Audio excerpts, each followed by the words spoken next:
I used to think, listeners, that success looked like this bigger round, higher valuation, another zero on the revenue line.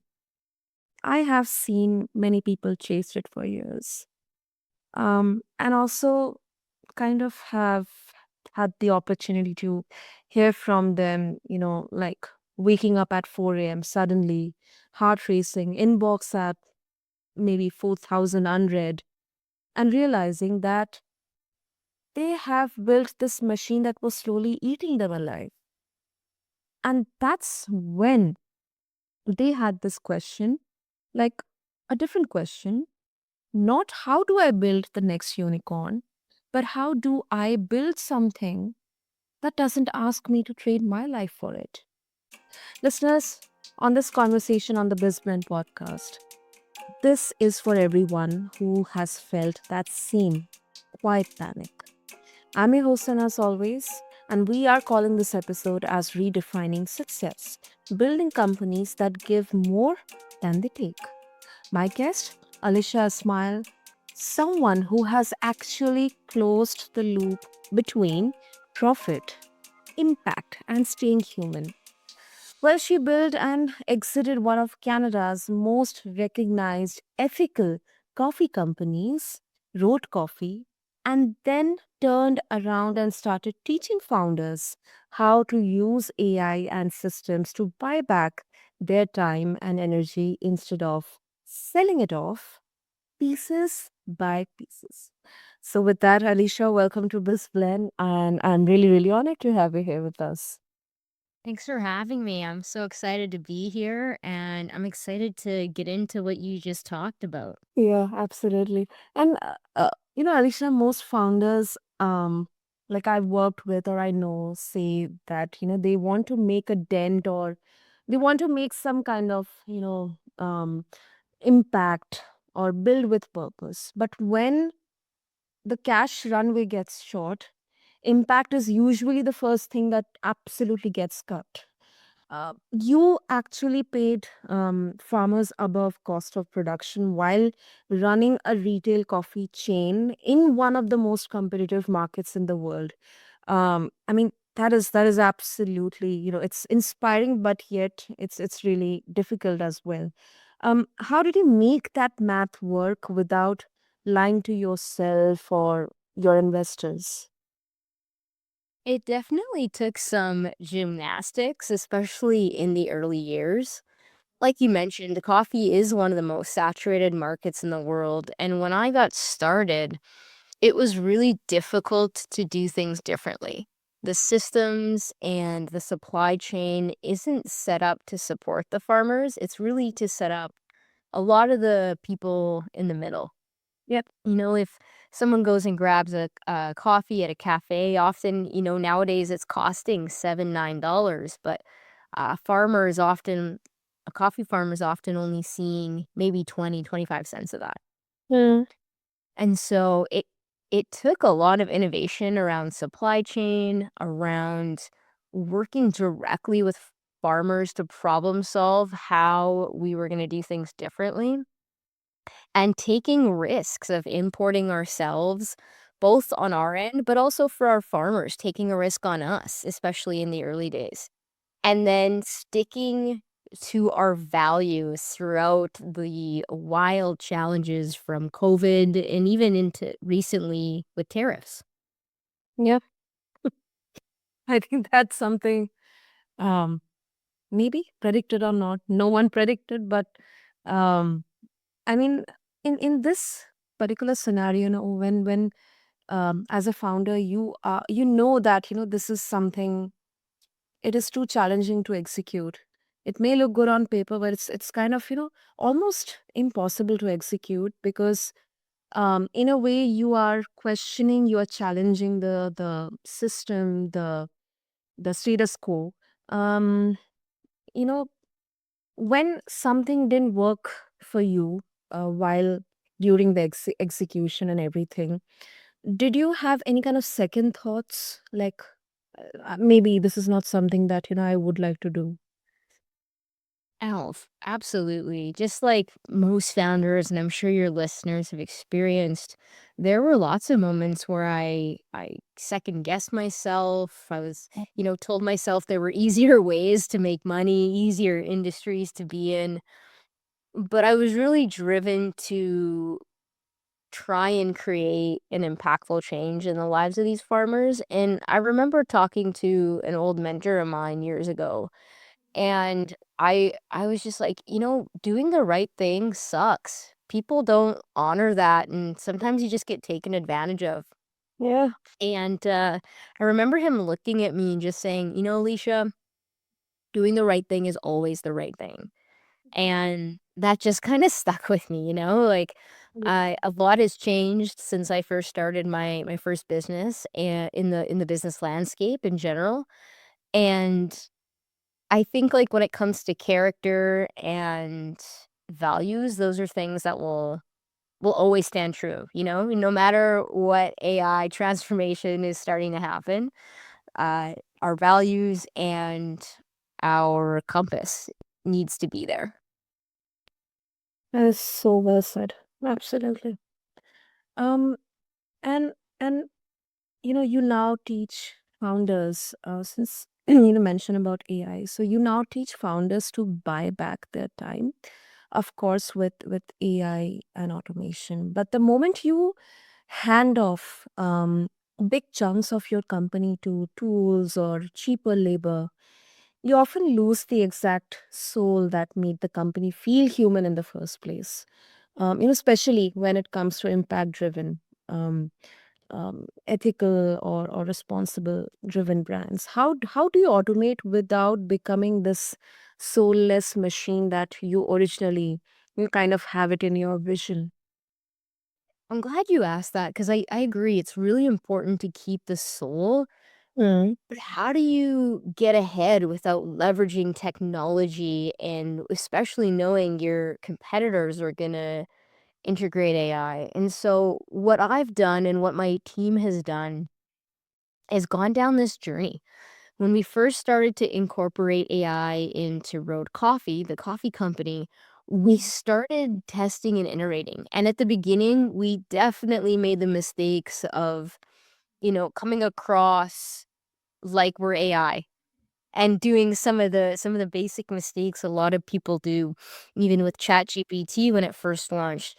But then we learned we really need to look at two things. We needed to look at our calendars Mm.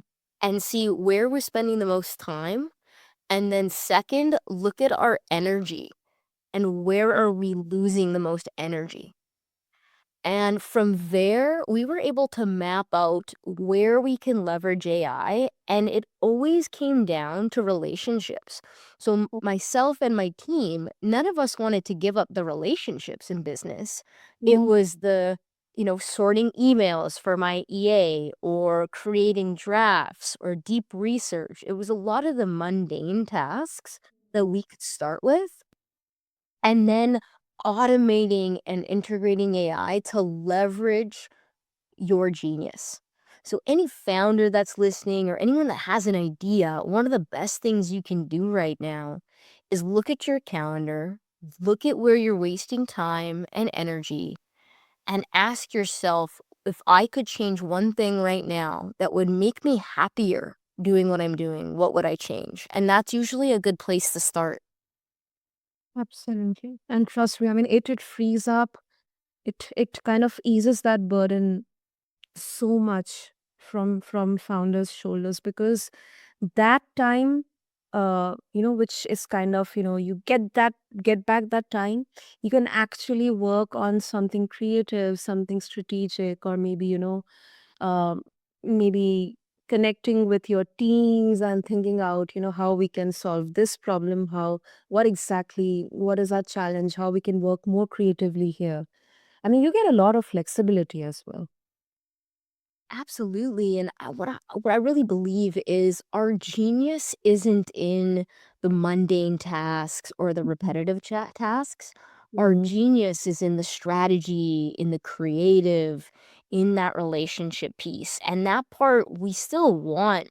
I want my team to work in their genius, and just like you're what makes this podcast special. You're not replaceable.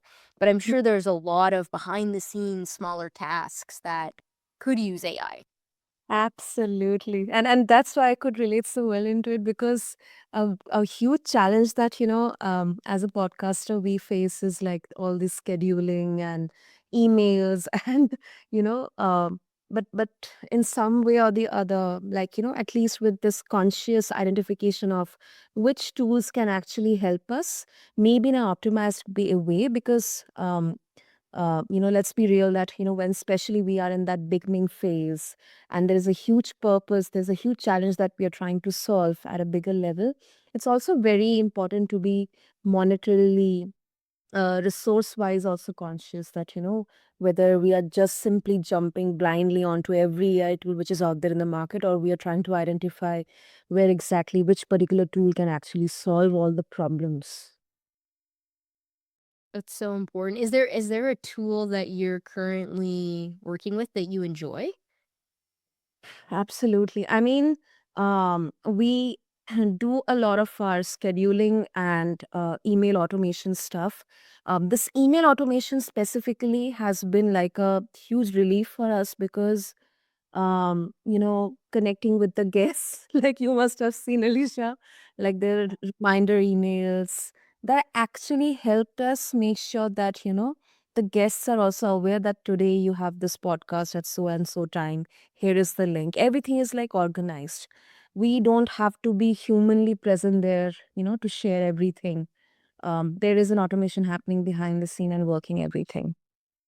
Yeah, I think that's fantastic, especially because you're working on an international stage. And so you're working with people that are awake at different hours, and being able to still have timely communication with those people is such a pro move.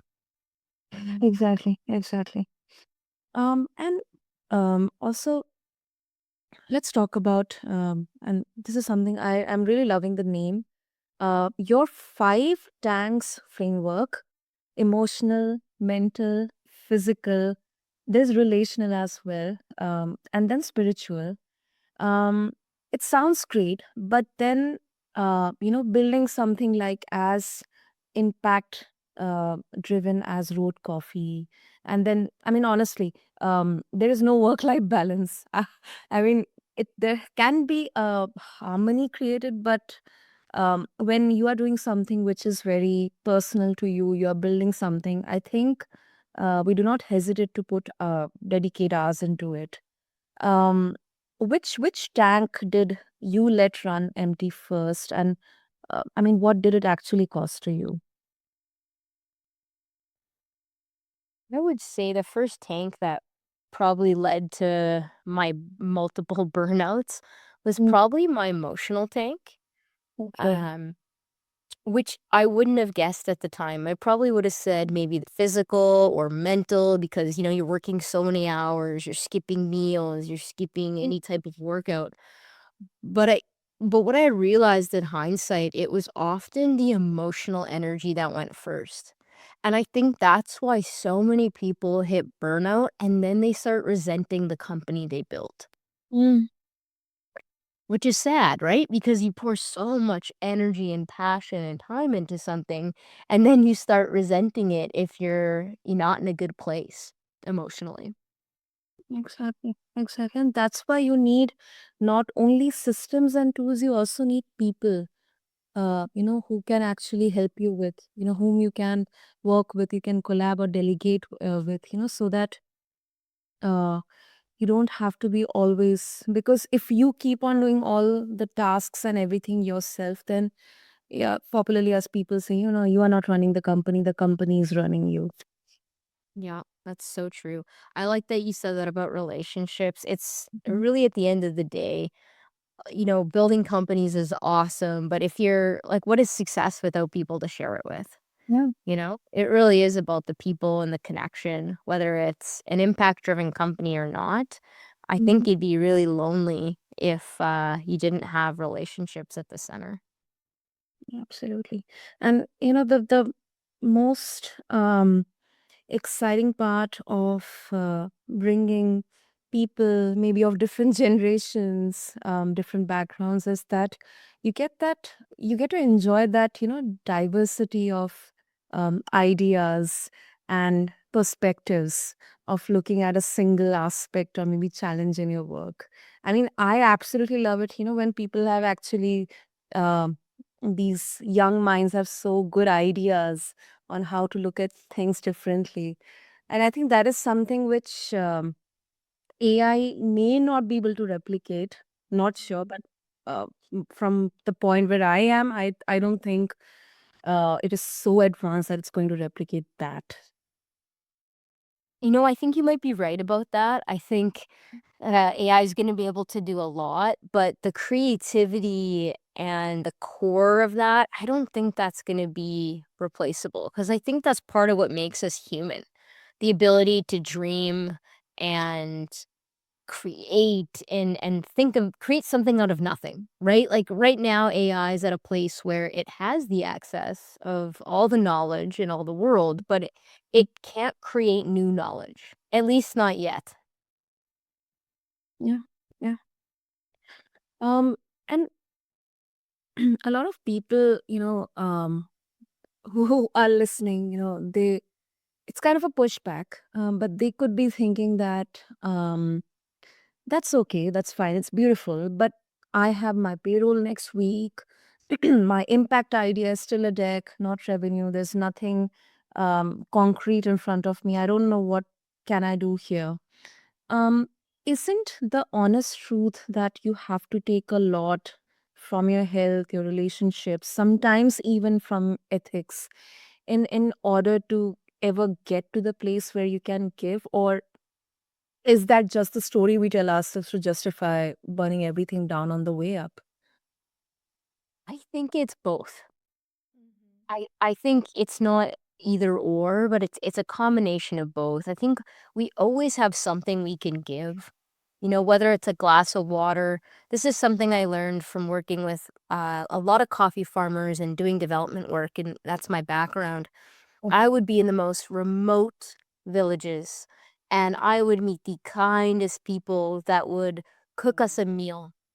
And that meal, I know for them that they might not be eating for the rest of the week, but they would cook 2 chickens and a full meal for us just because they wanted to honor and show kindness, and they didn't have much to give, but they were able to give something, and that always stuck with me and taught me that we always have something that we can give to benefit someone else's life, and it doesn't have to be a lot. Like I mentioned, it could be a glass of water.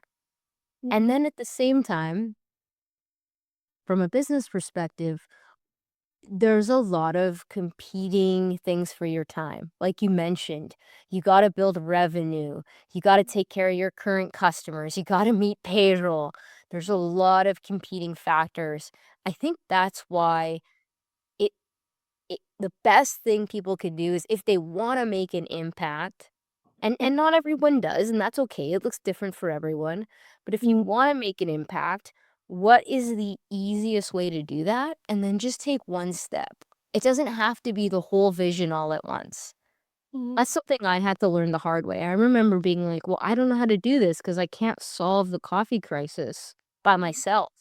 And I had to learn just take one step at a time, and then, paying farmers above cost of production eventually led to fully female supply chains, which then eventually led to, offering microloans. So it didn't all happen at once for me either. It was just putting one foot in front of the other and figuring out a way to do it. I will share though, I definitely did make the mistake in the early years of being too impact driven and not enough on building the company.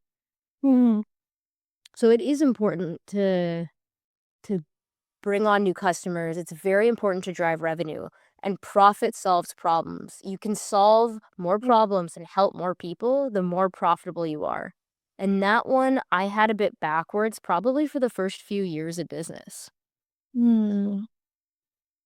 I really love that honesty, Alusha, because this is such a, kind of a tightrope, that especially when it comes to, um, impact driven businesses or brands that, should you stick with just the impact, or you should stick with the number or the profit part, because then you kind of contemplate that people are going to question your morality or your intention, that you just are here for business, not for the impact. So yeah. That's true, and I remember having that fear, and I really had to work through it and start to realize that, um, what was my own relationship with money, and why was I afraid of making money? And almost that word profit used to be like a dirty word, and I really had to do some inner work on my own relationship with money and learn that it's okay to make money. Yeah, Like, maybe someone, listening today needs to hear that. It's okay to make money. It's okay to be profitable. exactly. I mean, it is like, if I'm a caregiver, I cannot take care of others if I'm not there at all. I mean, you cannot pour from an empty vessel. It's just as simple as that. But then it is very easy to say, but it definitely needs a lot of inner work. And I think this exactly translates, if we are trying to, you know, um, bring a disruption and bring an impact, from a company or from an entrepreneurship POV. Absolutely agree. It's, I find the journey of entrepreneurship is more of an internal journey, development that plays out in business form. Mm. That's beautiful. That's beautiful. And I really loved, the example as well. That is such a beautiful and very, very heartfelt example. The farmers feeding you. I mean, this is something that I also see this, culture in India that, um, and I don't know whether I'm right or wrong, but people who may not have the resources or the capability to feed themselves, but for them they are always, always ready to make sure that, you feel welcomed, because it's kind of embedded in their culture that, uh, if there's a guest, or if someone is actually genuinely helping them, or trying to do some goodwill for their upliftment, they're always there to maybe, sometimes feed you or give you some gift in their own capacity. And I think that is priceless. That is a timeless human experience or gift that you can cherish. Absolutely. I agree. And I think especially, I think we forget about that sometimes in business. And even I've had my moments where I come back and I'm back from a farm level and I'm back in the day to day and I forget about those special moments that have, dramatically changed my life. And so I think it's a good reminder. And even going back to what you said earlier about relationships, this is why we need to be in community and Yeah, have people around us that can remind us of the things that really do matter at the end of the day. totally, totally. Ah, beautiful, beautiful. And before we wrap up, Alicia, if listeners, they would like to connect with you further, they would like to share their thoughts with you about this conversation, and they would also like to understand and explore your work as well. What would be the best way to connect? The best way to connect with me is Alisha Esmail at gmail.com or just DM me on Instagram or LinkedIn. I love chatting in the DMs and would love to hear from your listeners, what they're working on, if they have any AI questions or business questions in general. Beautiful. Listeners, what I'm going to do is, as always, have all these links and details in the show notes so that you can easily connect with Alicia. And feel free to share your thoughts. Feel free to also leave your thoughts in the comments section along with this episode. And just refer to the show notes. And I'm still thinking, because the truth is that most of us didn't start companies to become better at suffering. We started them because we saw something broken and we thought, I can actually fix that. And somewhere along the way, we forgot that we are part of what's broken too. So here's the only question that matters after today. What are you willing to stop doing so your company can start giving more than it takes, starting with giving your life back? So, Alisha, thank you so much for such a beautiful reflection with your journey, with your experiences. This was really, really heartfelt. Thanks for having me, and I'm excited to see who you have on in your next episode. You're doing some great work. Keep sharing with the people and inspiring them. Thank you so much, Alisha. Thank you so much for your blessings. And to all the listeners out there, if this episode stirred something within you, maybe send it to your founder friend who needs to hear it too. And until then, this is BizBlend. I'm your host, Sana. I'll see you in the next episode. Thank you so much.